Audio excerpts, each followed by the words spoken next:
It's December of 2014. The player base of Star Wars The Old Republic was gearing up for what is now known to be the golden age of the game's lifespan. Bear with me, as the setup for this is rather extensive for this era of SWTOR, but it needs to be covered so you can understand the weight of what was going on at this time. Bioware had been releasing update after update for the game. It wasn't just story DLC, it was changes to the cartel market, quality of life improvements, legacy changes, new game modes, and strongholds. The Old Republic went from being just a heavily tailored story experience to a fully fleshed out MMORPG. No matter what type of player you were, there was always something for you to do.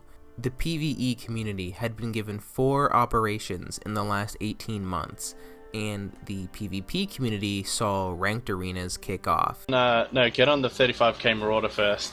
Okay. Oh. And then get on Sever, and then get on Exorcist.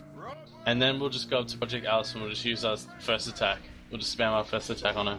And the casual player had a buffet of flashpoints, side quests, and other social achievements to work through. The RP community even got the appearance changer. Like I said, quite literally something for everyone. Some NoblePlays lore for you guys.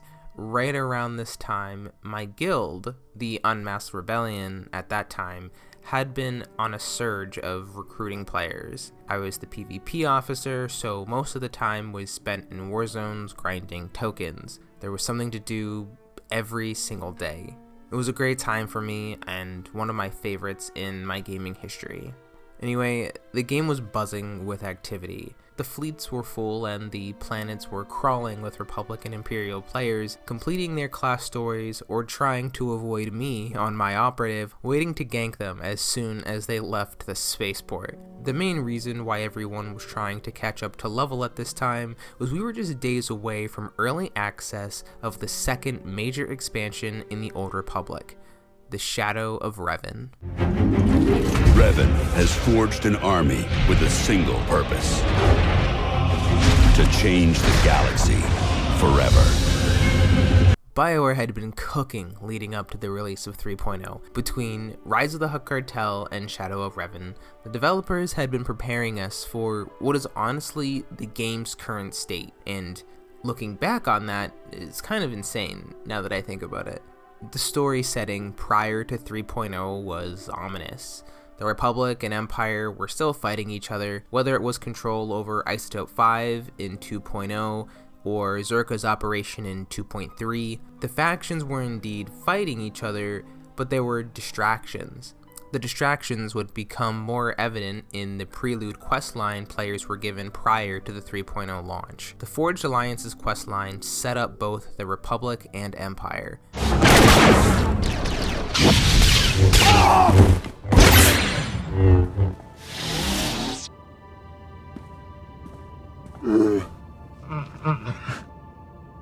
Greetings! My master compliments your impressive skill and would like to share his appreciation for this noble rescue. This is hardly the time for embellished translations. The cult on Droman Kaas, the Revanites, were planning something. And you're actually introduced to the Revanites on your Imperial characters, where you infiltrate the cult and sabotage their efforts. A cult of fools hidden at every stratum of Imperial society. For years, the Revanite heretics have secretly recruited military officers, powerful Sith, wealthy mercenaries, anyone who can add to their power. You want me to join them, I take it? I want you to help my master ruin them.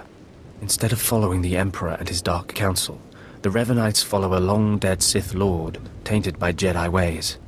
If you can uncover the Revanite leader's identity for us, my master will reveal him to the Dark Council. His destruction would be assured. All you have to do is join the cult. It was really cool seeing something from the base game re-emerge as a rather formidable foe, planning even crazier acts. We uncover most of the plot by the Revanites, but their true plans remain mysterious. This was also a time where Bioware started telling their stories through Flashpoints, and not as many open instances or soloed instances as you've seen in the base game. You had your planetary quest parts, but then the real stuff you'd have to get into and complete flashpoints, which I guess technically wasn't a new thing to SWTOR, but it made it more prevalent since 2.3. We were introduced back then to 4 characters that, unknowing to us, would become staples in SWTOR lore: Lana Beniko, Theron Shan, Jakaro, and C2D4. Looking back on this briefly, few characters in SWTOR have such in-depth development as Lana Beniko and Theron Shan, but more on that in another video. We learn that Revan himself has returned. For those who may not know much about Revan, there are few people in Old Republic lore, or even Star Wars lore in general, who have influenced the galaxy more than Revan. While I will not be covering Revan's life story today, you can learn everything you need to in the Knights of the Old Republic video games from the early 2000s. I will point out that the KOTOR depiction of Revan varies greatly from what is done in TOR. This is not a personal issue for me, as I didn't play the KOTOR games until much later in the 2010s, but I know that some people were not thrilled with the differences. From a SWTOR perspective, Revan is a legend. Not only do you hear tales of Revan from NPCs like the Revanites on Dromund Kaas, but you see his destruction on the planet Terrace, where you visit on a Republic and Imperial character. You pursue Revan in the boarding party flashpoint, you confront him in the Foundry, and you rescue him in the Maelstrom prison. So throughout your adventures in the galaxy, you cross paths with him several times, or mentions of him. While gathering footage for this, I went on the Imperial fleet and paid 1,000,000 credits to anyone who would form a group and run with me through the Foundry so I could capture the group cutscenes. I know you could do a solo run of this and get the same thing, but back in 2014, you needed a group, and I wanted to capture what it was like to do flashpoints with other people and talk with them during the experience. It was a great time to reminisce, so shout out to you guys. Thanks so much. I really appreciated it. Helmsman, set course for the Foundry. Yes, my lord. Laying in course. Any words to the crew before the assault? This mission will be dangerous, but no one gets left behind. No one gets sacrificed. You have my word. Course set. Engaging hyperdrive.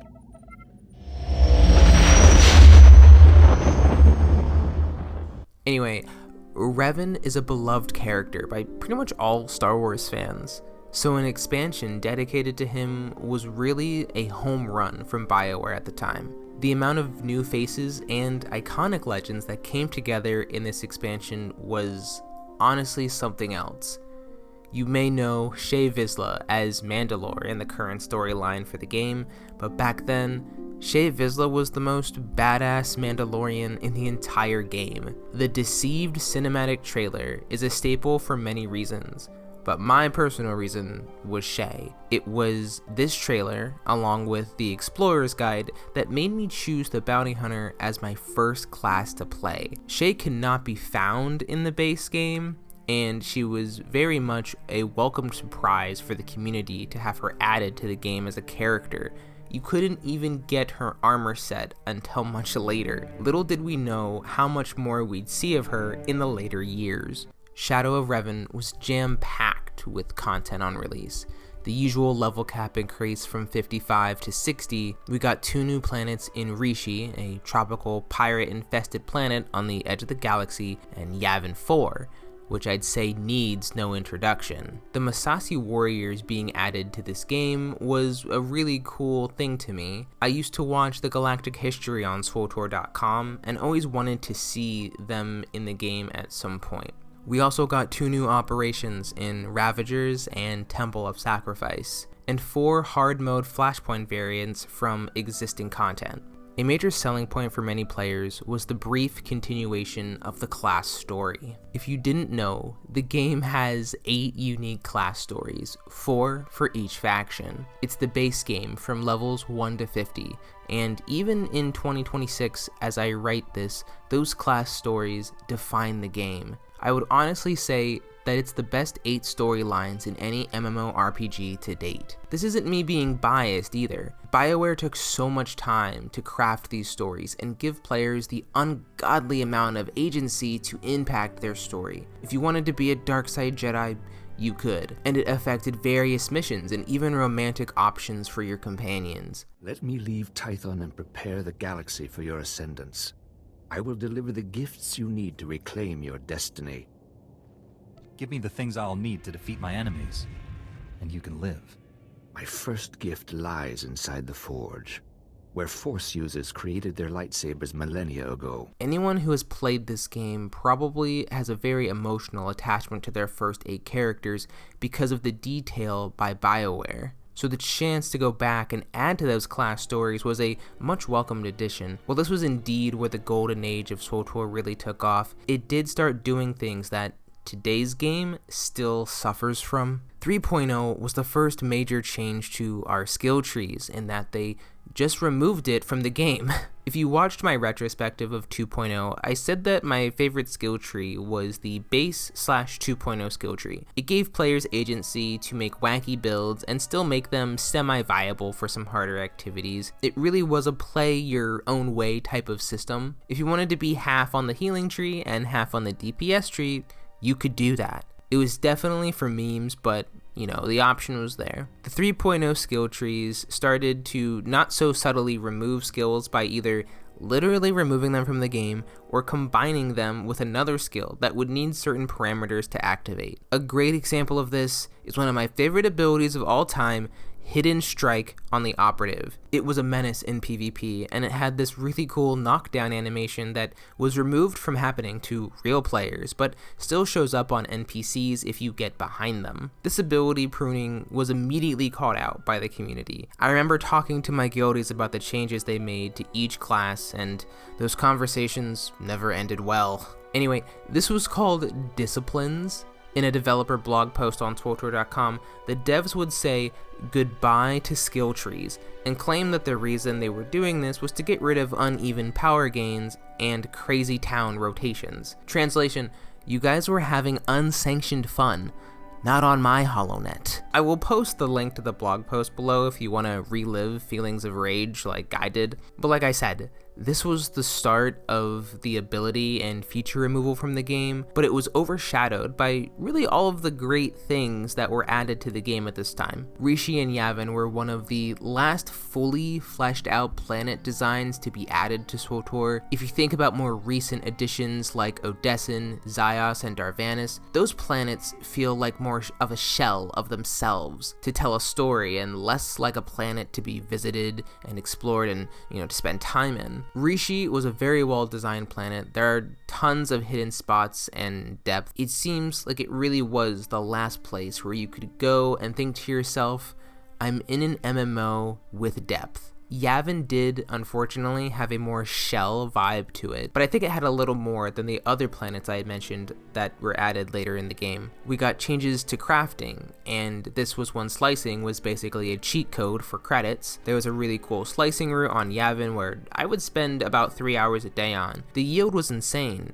and this was crafting before it just became something for conquest like it is today. It really had purpose, and it was something that you wanted to do a lot, constantly, just to continue to get credits, get better gear, and just be a part of the community, being someone that, had these particular crafting things that you could go to sell or buy or what have you. It was more impactful. Shadow of Revan was the last expansion where you truly needed to level each character to get all of the story elements out of it. This is mainly due to the brief continuation of your class story, but the main expansion story was the same. You had the classic conversation wheel that slightly changed outcomes at this point. It was not nearly as pronounced as it was in the base game, or it wasn't even near as pivotal as it would be in the later 2 expansions, which will take a considerable amount of time to cover. Taking a break from the technical history to talk about my own experience for a bit, I do believe, just like the broader SWTOR community, that Shadow of Revan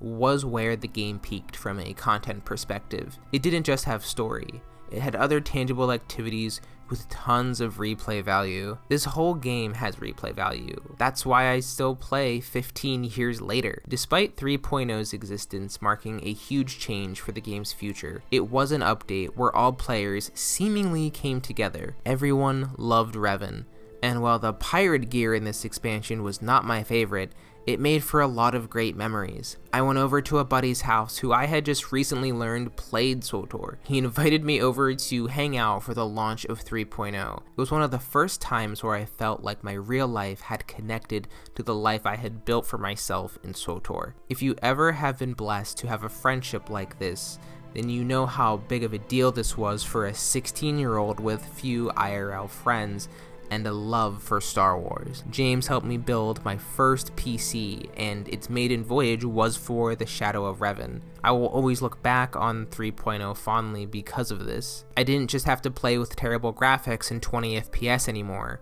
It was not just the busiest time for SWTOR, but it was where I was finally able to experience the game I had always dreamed of. And when I got this new computer, I was fully able to step into the galaxy that I had been living in since 2011. A lot of people that I've spoken to around this time in SWTOR shared a similar story. Most of the friends I had made in the game were either in college or just starting life after. Real life had been brutal for a lot of us, where in SWTOR, it was perfect. I think many longtime MMO players know the feeling I'm describing. Your workday may have sucked, or maybe high school was kicking your ass. You got to leave it all behind at the login screen. You got to step into a galaxy where people were excited to see you. It's not lost on me that I view SWTOR so fondly because of playing it as a child and since launch, but I think all of us have that one game where nothing else compares. No matter how great the graphics get or the gameplay mechanics, no game compares to SWTOR for me. 3.0 was SWTOR's best moment and what some considered a true arrival, and it enjoyed that success. Lifelong friendships were made that spanned across time and guilds. While it did not last as long as anyone would have liked, if you still were playing after Shadow of Revan,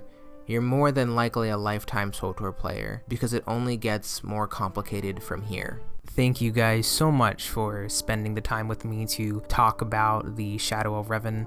I had a really fun time working on this, and it was really awesome to play through everything again and relive some of my favorite times of life. The next installment of this retrospective series is going to take a lot of time, as I'm sure a lot of you know. 4.0 and 5.0 were very beefy updates, so I am looking at about a 6 to 8 month timeline for the next episode. But don't worry, I will have more MMORPG stories and essays between now and then, but I just wanted to give you guys a little bit of a heads up. Thank you guys again so much for watching. I really appreciate it. I could talk about this for hours, but I won't do that. Thanks again, guys. I will see you in the next one.